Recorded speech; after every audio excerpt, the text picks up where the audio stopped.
Hello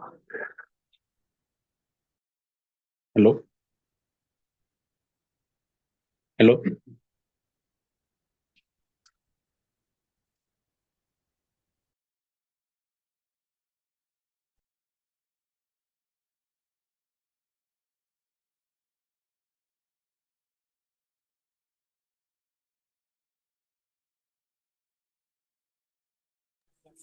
आवाज येत नाही.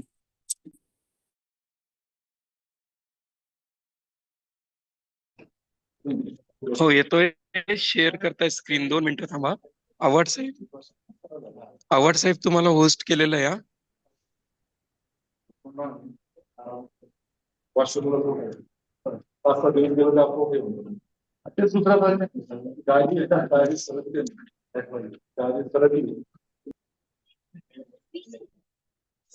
माझी मीटिंग चालू आहे. 5 तारीख.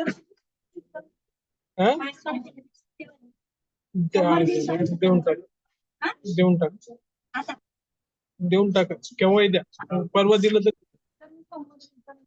द्या.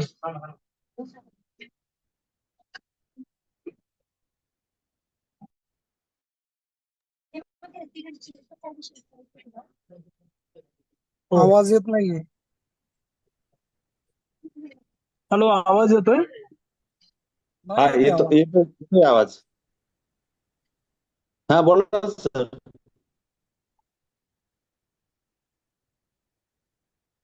हॅलो,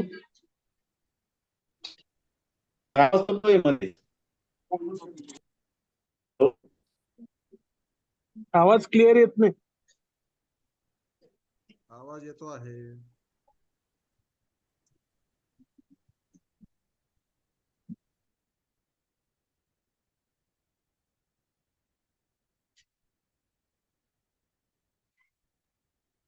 आवाज येत नाही.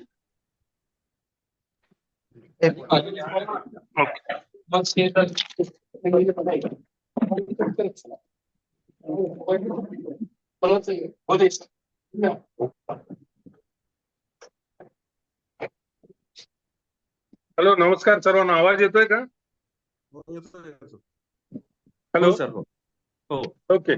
थोडा इथं टेक्निकल इश्यू झालाय साहेबाच्या फोन पीसी वर, त्यामुळे सातो साहेबाच्या सिस्टम वर मी कनेक्ट झालोय. मी रुपेश परिहार, वेतन पथक जालना येथे कार्यरत असलेलं. साहेबांनी विनंती देऊन बोलवलंय. सर्व संभाजीनगर वासियांना नमस्कार आणि थेट आपल्या मुद्द्यावर येतोय. काल ऑलरेडी जालन्यामध्ये मी एक झूमद्वारे बैठक कंडक्ट केली जालना जिल्ह्यासाठी, आणि विश्वास ठेवा सर, जवळपास सर्वच प्रॉब्लेम सॉल्व्ह आहे. असं काही नाही की काही प्रॉब्लेम नाहीये, काही तांत्रिक अडचणी आहे.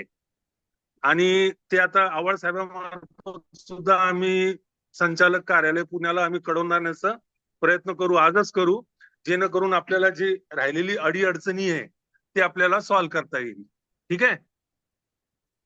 आवाज येतोय ना सर्वांना? येतोय सर. येतोय आवाज. आवाज येतोय सर.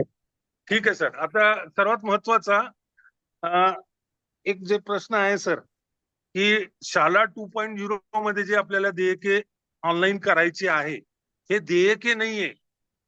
देयकाला मंजुरी भेटण्यासाठी आपण प्रस्ताव ऑनलाईन करतोय, आणि हा प्रस्ताव शाळेमार्फत वेतन पथक संभाजीनगर वेतन पथक मार्फत शिक्षण उपसंचालक कार्यालय संभाजीनगर विभाग संभाजीनगर, आणि तिथून पारित झालेले प्रस्ताव हे अंतिम मान्यतेसाठी शिक्षण संचालक कार्यालय इथं मंजुरीसाठी जाणार आहेत. तर ही पाईपलाईन प्रोसेस आहे, आणि त्याच्यातले काही प्रपत्र क चे जे प्रस्ताव आहे ते महाराष्ट्र शासन शिक्षण विभागाला मंजुरीसाठी जातात. परंतु प्रपत्र अ आणि प्रपत्र ब मधले जे प्रस्ताव आहे ते शाळामार्फत वेतन पथक मार्फत शिक्षण उपसंचालक कार्यालय, आणि शिक्षण उपसंचालक कार्यालय मार्फत शिक्षण संचालक कार्यालय, ठीक आहे सर, इथं जातात. परंतु आता सर्वात महत्वाची एक गोष्ट आपण इथं समजून घेऊ, की 15 जुलै 2017चा एक शासन निर्णय होता थकीत देयकांसाठी. 15 जुलै 2017च्या शासन निर्णयाच्या अनुषंगाने आपण आजतागत मागच्या मार्च पर्यंत आपण प्रपत्र अ, ब आणि क आवश्यकतेअन्वये आपण ते बिलांचं बायफर्गेशन करत होतो, आणि त्यामध्ये आपण आपले थकीत बिल टाकायचो आणि तीच प्रोसेस असायची, but that is a process, it is completely a manual. परंतु आता जी प्रोसेस आहे ही 100% ऑनलाईन आणि कॉम्प्युटराइज आहे. ठीक आहे सर. परंतु एक फार मोठा बदल आपल्याला पाहायला भेटेल की या वर्षाचं प्रपत्र अ, ब आणि क आणि आतापर्यंतचा प्रपत्र अ, ब आणि क याच्यात काय फरक आहे. हा फरक जोपर्यंत तुम्ही समजून घेणार नाही तोपर्यंत तुमचा कोणताच बिल ऍक्युरेट होणार नाही. त्यामुळे मी वारंवार विनंती करेल, एक नाही दोनदा सांगेल. कोणाला जर नाही कळालं तर पुन्हा एकदा विचारा, मी तिसऱ्यांदा सांगेल.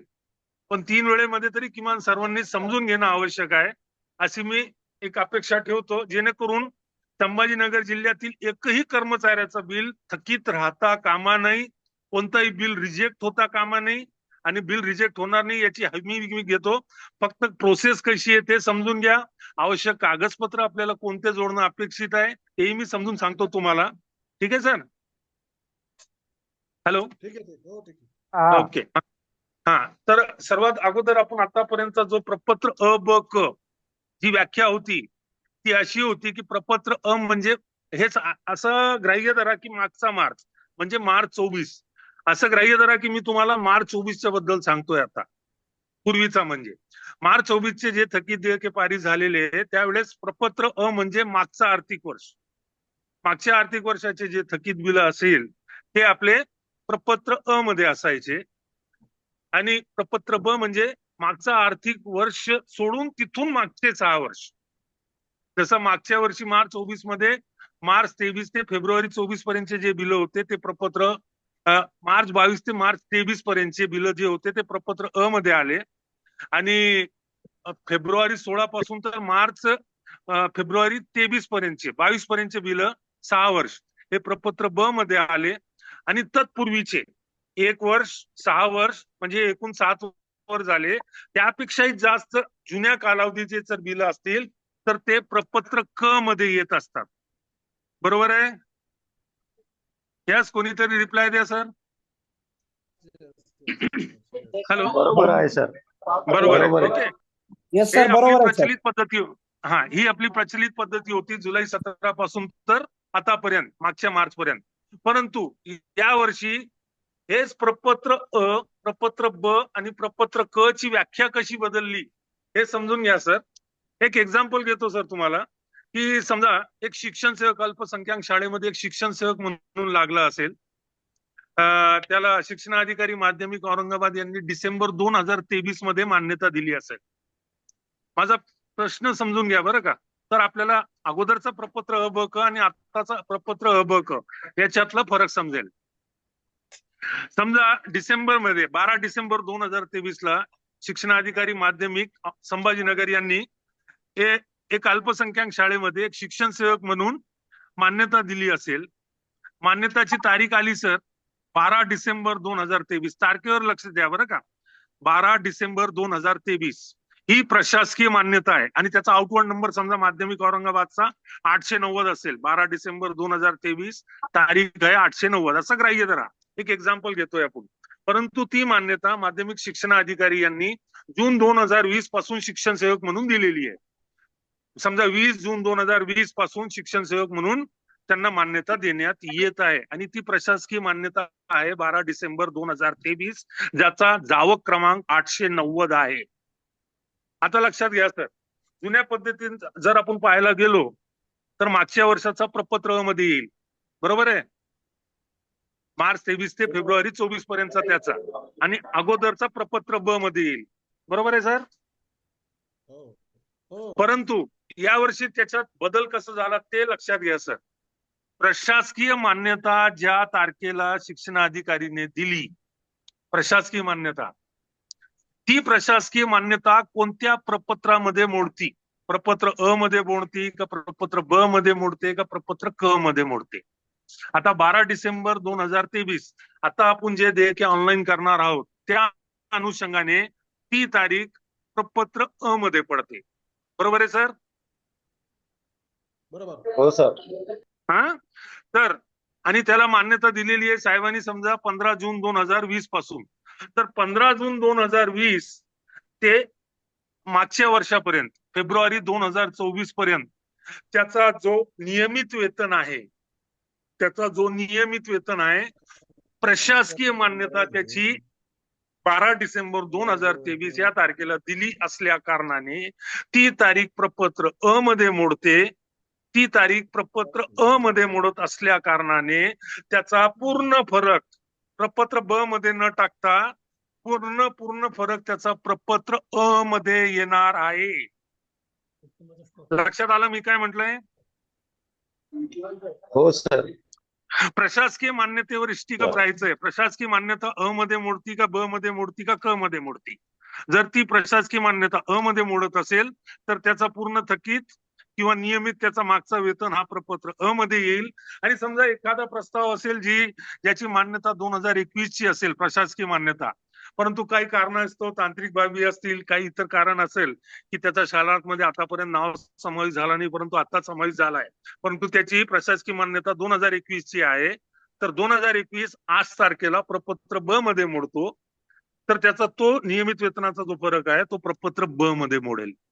हा सर्वात मोठा फरक झालाय अगोदरचा प्रपत्र अ ब क आणि आत्ताचा प्रपत्र अ ब क मध्ये. सांगा याच्यात कोणाला काही डाऊट? सर नाही, सर. याच्यामध्ये आपण म्हटले आहे की प्रशासकीय मान्यता समजा 2023 मध्ये भेटली, परंतु शालक जर 2024 मध्ये भेटलं समजा. Hello sir. सर काही प्रॉब्लेम नाही. शालात ही प्रशासकीय मान्यता नाही. हा तुम्ही हे बोलू ओके. शकता की नंतरचं वेतन काय? नाही, आणि समजा दुसरा प्रश्न असा की जर अनुदान आदेश समजा प्रशासकीय मान्यता 2012 ची आहे आणि अनुदान आदेश काही त्रुटीमुळे 2024 ला तर भेटला. शेवटी 100% वेतन पथकला तुम्हाला कोणतं काम येणार आहे? अनुदान आदेशच कामी येणार आहे. तुम्ही अंशतः अनुदानाचा बद्दल बोलताय, मी अंशतः अनुदानावर येतोय.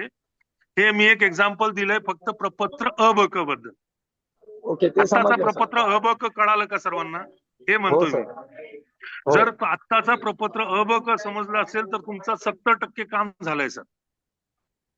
आता फक्त राहिलाय 30%ची बाजू. 30%ची बाब तुम्हाला समजून सांगायची आहे, ते मी तुम्हाला समजून सांगतो. सर फक्त एक काम करा, त्याच्यावर एक कनेक्ट करा आणि शाला त्याच्यावर लावतो. हॅलो ठीक आहे हॅलो सर. आताचा हॅलो प्रपत्र अ ब क कळलं का सर्वांना? Hello sir. सर हा जरा स्क्रीन जर शेअर केली आपण तर जरा फार बरं होईल सर. सर आता मी प्रॅक्टिकली येतोय ना, त्यासाठी स्क्रीन शेअर करायला लावलंय. साहेबाचं पीसी चालू करता येते. मी सांगतो अबक मध्ये कोणते बिल कसे सर्व टाकायचे? सांगतो. सर पुढचं येऊ द्या ना. मी सध्या तुम्हाला फक्त आत्ताचा प्रपत्र अ ब क आणि अगोदरचा प्रपत्र अ ब क याच्यात काय फरक आहे ते समजून सांगितलं. बरोबर आहे? बरं बरं. ते समजलं तुम्हाला? नाही समजलं ओके, मला. मी ठीक प्रॅक्टिकली ज्यावेळेस दाखवाल त्यावेळेस मी विचारतो की शंका असल्यावर. सर मी शेअर करताना स्क्रीन शेअर करतो ना, त्यावेळेस तुम्हाला लिटरली प्रॅक्टिकली दाखवतो. Okay sir. Okay okay okay. ते पीसी वर कनेक्ट होऊ द्या, स्क्रीन शेअर होऊ द्या, त्यानंतर मी तुम्हाला त्या विषयासाठी बोलतो. ओके. जोपर्यंत थेरॉटिकल घेता येईल ना, तो पीसी कनेक्ट होतो तोपर्यंत मी थेरॉटिकल कन्सेप्ट कव्हर करण्याचा प्रयत्न करतोय. ठीक आहे सर.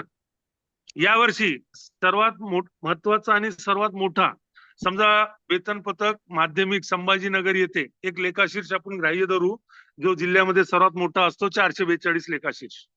हे साधारण